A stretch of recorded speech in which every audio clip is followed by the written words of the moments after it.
এই মেয়েও নাকি আবার কর্পোরেট জব করতে এসেছে। ড্রেসিং সেন্সটা দেখো, পুরো মনে হচ্ছে যেন মেলা দেখতে এসেছে। আমি পিছুপা হব না, কারণ মা বলেছে লোক তো বলবেই, লোকের কাজ হচ্ছে বলা, কিন্তু আমি থামবো না। তোমাকে কি কেউ বলেছে যে কর্পোরেট অফিসে ঢোকার আগে নিজের মতো করে সাজতে? ম্যাডাম, পোশাকটা আমার মায়ের দেওয়া।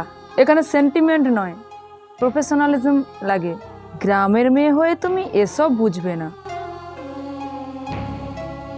এই শোনো, এই খাতাপত্রগুলো একটু ম্যাডামের রুমে দিয়ে আসে, ঠিক আছে?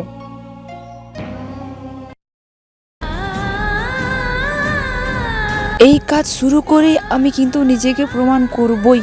আমি দেখাবো, আমি প্রমাণ করব, আমি শিখবো। কাজ করবে, এই খাতাপত্রগুলোই তোমাকে বইতে হবে।